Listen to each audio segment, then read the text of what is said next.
Bonjour à vous, Stanislas Guérini. Bonjour. Merci d'être ce matin sur le plateau de LCI au lendemain de ce premier tour des régionales et départementales. Vous êtes le patron délégué général de l'AREM. Parmi les très, très nombreuses surprises et enseignements du premier tour, évidemment l'abstention catastrophique et la marginalisation de la REM, puisque vous êtes la double claque hier soir. Oui, la première, c'est l'abstention. Je pense qu'elle est partagée par tout le monde. Elle appelle beaucoup d'humilité de la part des responsables politiques. C'est pas la première fois qu'on a une élection avec une telle abstention, mais là, c'est quand même inédit sous la Ve République. Il faut avoir en tête que c'est 20 points de moins que la précédente élection régionale. Donc ça pose des questions qui sont multiples. Ça veut dire forcément qu'il y avait un petit peu une part de contexte sanitaire qui a joué sur cette élection. Vous voyez bien que les Français aient la tête à autre chose.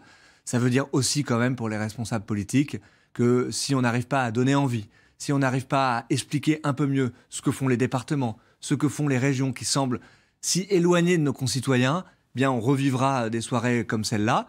Et dans ce contexte-là, ce qui joue, c'est l'implantation locale. Et donc vous avez raison de dire que c'est une déception pour nous, La République En Marche, pour la majorité présidentielle. Évidemment, ça montre que le chemin est long pour pouvoir implanter une majorité au niveau local. Je crois qu'il faut distinguer ces scrutins-là de l'ambiance nationale, du soutien qu'il peut y avoir au président de la République, à la majorité. Mais c'est vrai que localement, on a encore beaucoup de pain sur la planche. On va y revenir parce qu'évidemment, vous êtes là et on va scanner, ouvrir je veux dire, les entrailles de cet échec absolu. Mais encore un mot de l'abstention. Est-ce qu'il y a de la colère dans cette abstention ? Est-ce que c'est l'expression d'une colère ? Peut-être que c'est parfois pire que de la colère, quand c'est du désintérêt.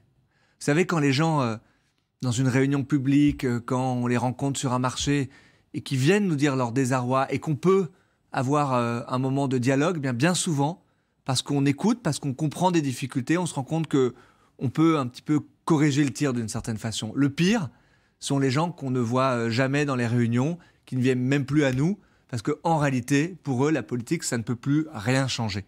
Et ça, c'est le plus terrible. Et je crois que c'est ce qui s'est manifesté hier, d'électeurs qui disent, vous savez, ça ne changera rien pour nous. C'est quoi le risque en démocratie, le risque de cette colère qui, en fait, s'exprime pour l'instant par une forme d'indifférence? Les gens se disent, ça ne sert à rien d'aller voter. C'est quoi le risque derrière? Le risque, pour la démocratie, de mon sens, c'est un jour l'accident industriel. Ça peut arriver dans des élections nationales sur une mobilisation forte du camp populiste qui présente des fausses solutions et que les progressistes que nous représentons n'arrivent pas à mobiliser, qu'un jour on ait un vote comme le Brexit, un vote comme Trump. C'est sur cette base-là d'indifférence, de sentiment que la politique ne peut plus rien changer, que se fonde ce type de vote populiste. Et donc moi, c'est le sens aussi de mon engagement politique. On s'engage pour changer les choses. Moi, je n'étais pas engagé dans la vie politique il y a 5 ans. Je continue de penser que la politique, oui, ça change les choses. Nous le démontrons, nous agissons. Nous avons, dans cette crise sanitaire, protégé les Français. Voir, parce que vous allez nous dire aussi il faut faire mieux et il faut parler peut-être plus clairement encore. Alors, les sondages ne vous promettaient pas la lune, de toute façon, Stanislas Guérini, dans cette élection dite intermédiaire. Mais là, c'est... Il y a un responsable de la majorité, qui a dit, d'après le journal Le Point, on a pris une branlée. C'est vous qui avez dit ça? Non. Vous dites déception parce qu'on est sur un plateau et vous avez raison, vaut mieux châtier. Mais bon, en gros, c'est une branlée. Pardon, Elisabeth Marchot, on va aller droit au but. Je veux dire, il n'y a pas de langue de bois. Personne ne peut être satisfait de ces résultats-là. Mais ça, c'est de la langue de bois parce que c'est pas que personne ne peut être satisfait de vos résultats. C'est que vous pouvez être extrêmement... c'est au-delà de la déception. C'est un échec cuisant pour vous. Elisabeth Marchot, moi, je ne suis pas venu me flageller devant vous ce matin. Je reconnais très clairement les choses. Dans bon nombre de régions, nous ne sommes pas qualifiés au deuxième tour. Je ne peux pas me satisfaire de ces résultats. C'est l'évidence. Maintenant, il y a effectivement un contexte d'abstention massif qui nous renvoie à ce que nous sommes, la majorité présidentielle, c'est-à-dire entrant dans la vie politique locale. Nous n'étions pas implantés dans ces élections-là. Nous n'avions pas ou peu d'élus sortants. Et ça fait une différence très Mais ça importante fait quand on 4 ans aussi présente que vous dites ça, à ces élections. Stanislas Guerini, que c'est Oui, dur mais de s'implanter. reconnaissez que c'est la première Il y a fois un dans ce quinquennat moment, qu'il y a des élections départementales et régionales. Donc, mais il y a un moment élection où les locale après élection graines locale. pourraient germer un peu. Les graines des élections locales, il y en a eu précédemment. Il y a eu des législatives ensuite. Oui, on voit il y a bien eu des que c'est européennes. Tout ça, un ça chemin qui est permet très à un parti progressif. de s'implanter. Vous Là, avez les raison. graines ne germent pas. Non. Au-delà des scores, on voit que nous réussirons demain à avoir des élus dans les différentes régions. Ça a été le cas au municipal aussi. Et je suis persuadé que les futurs maires, les futurs présidents de région, les futurs présidents de conseils départementaux, ils sont dans cette génération-là qui vont d'abord commencer par exercer un mandat de conseiller départemental, un mandat de conseiller régional, un mandat parfois de conseiller municipal d'opposition. Oui, c'est là où la vie politique locale, elle démarre bien souvent. Donc on va poursuivre ce chemin-là. Pas de difficulté là-dessus. Il faut beaucoup d'humilité. On va continuer à tracer notre chemin. Vous ne pouvez avoir que de l'humilité, pardon. LREM est le 5e parti de France derrière LR, le RN, le Parti Socialiste, Europe Écologie, les Verts. Je le disais en parlant de graines. Ça ne prend pas. C'est une réalité. Vous savez, les Français ne sont pas dupes. On en reparlera à propos des tactiques. C'est peut-être dur de l'entendre, mais j'ai pas de difficulté à l'entendre. Ce que dit aussi le scrutin d'hier soir, et je voudrais que vous me disiez si vous êtes d'accord, et ce que vous allez faire pour le changer, c'est que vous êtes un parti repoussoir pour les Français. Je ne crois pas qu'on puisse le dire comme ça, mais je ne vais pas éviter votre question et je vais essayer de vous dire ce qu'on peut aussi changer.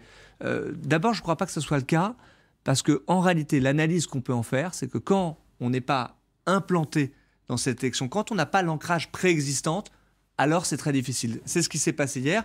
Et regardez, il y a aussi des élections départementales dont on parle très peu. Il y a des ministres. Je ne peux pas dire qu'un ministre du gouvernement, il se planque d'une certaine façon que l'affichage de la majorité présidentielle ne soit pas clair.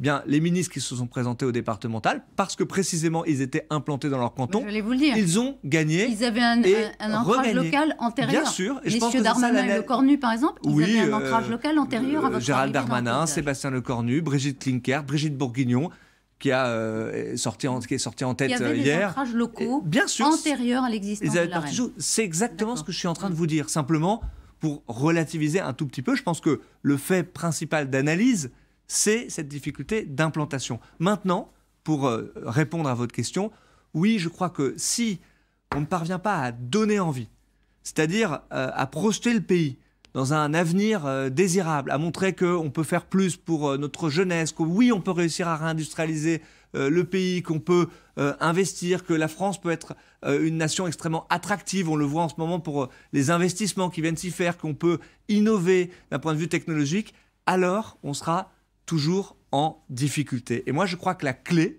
pour l'avenir, pour les futurs scrutins, d'abord, il y a un deuxième tour. On va d'abord jouer ce deuxième tour, évidemment, dimanche prochain.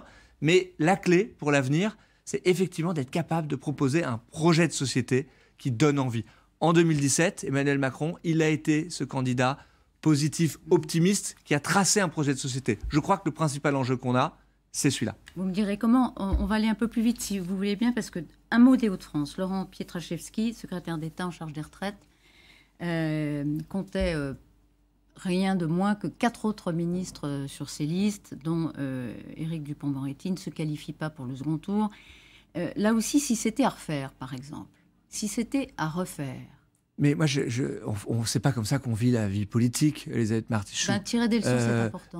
Moi, je crois que les ministres qui se sont engagés dans cette élection, ils l'ont fait avec beaucoup de sincérité. Je veux les en remercier. Ils ont mené campagne, ils ont été sur le terrain, ils ont défendu nos idées. Et ça, je crois qu'on ne doit jamais regretter d'avoir porté nos valeurs, nos idées, nos convictions. Et donc, je veux les remercier pour ça. Bien sûr qu'ensuite, le résultat, il n'est pas à la hauteur, il est décevant, on en est d'accord. Mais je pense qu'il ne faut jamais regretter d'avoir mené un combat électoral. Par principe, peut-être. Est-ce que ça ne montre pas aussi que les Français ne sont pas dupes de certaines opérations tacticiennes? Est-ce que ça ne leur est pas apparu comme ça? Ça veut dire une chose très simple, c'est que les Français, quand ils votent à une élection, il faudrait au deuxième tour qu'on puisse avoir plus de participation, évidemment, mais quand ils votent à une élection, ils répondent à une seule question qui leur est posée.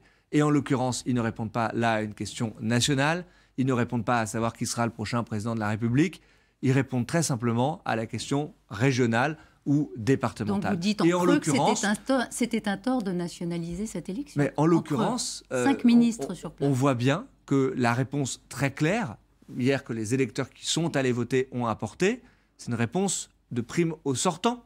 Ils ont massivement, que les sortants soient de gauche ou que les sortants soient de droite, apporté leur confiance aux sortants qui sont sortis en tête.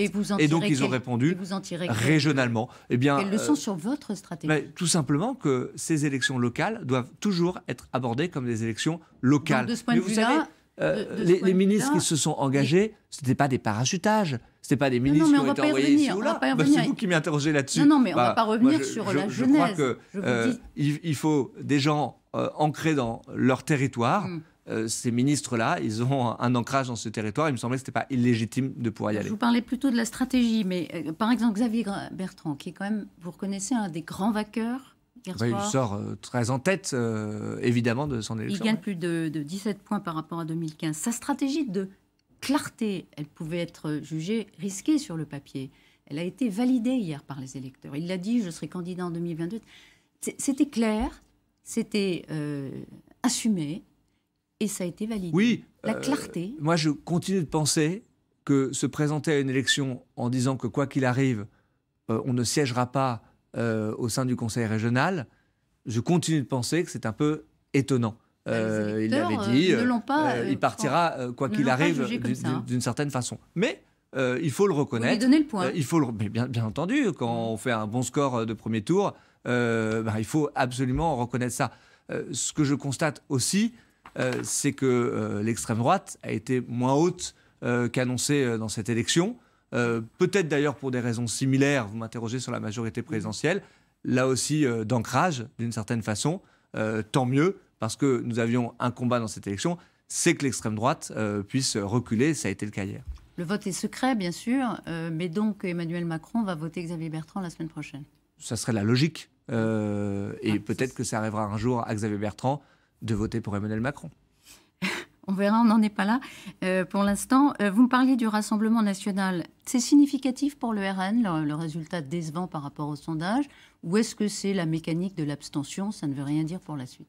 Moi, je crois qu'il ne faut pas, à ce stade, sous-estimer le risque de l'extrême droite et le poids du Rassemblement national dans le pays. Et ça doit rester évidemment un adversaire politique qu'on doit combattre. Souvent, nous avons été seuls à les combattre. Et vous voyez, l'analyse que nous tirons de ce scrutin local, je ne voudrais pas, y compris pour l'extrême droite, la surpondérer en ce qui les concerne. Et ça reste pour moi un adversaire qu'il faut continuer à combattre. Sur le parti, encore 2-3 questions, Stanislas Guerini. Emmanuel Macron pouvait considérer hier soir que le parti, pour les raisons que vous avez dites, pas d'ancrage, pas d'implantation, échec hier soir, n'est pas un tremplin pour lui en 2022. Jérôme Jaffray, hier soir, sur le plateau de LCI, disait Emmanuel Macron, on le voit, est un homme seul.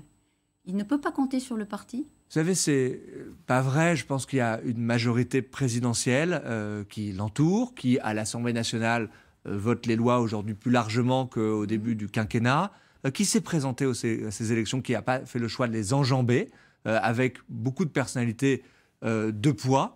Je crois que ça, c'est évidemment une chance pour le président de la République d'avoir cette majorité solide, qui est claire. Nous sommes rassemblés, nous savons où nous allons. Regardez quand même dans la vie politique de notre pays à quel point il y a des divisions partout. La majorité présidentielle, elle, sait où elle avance.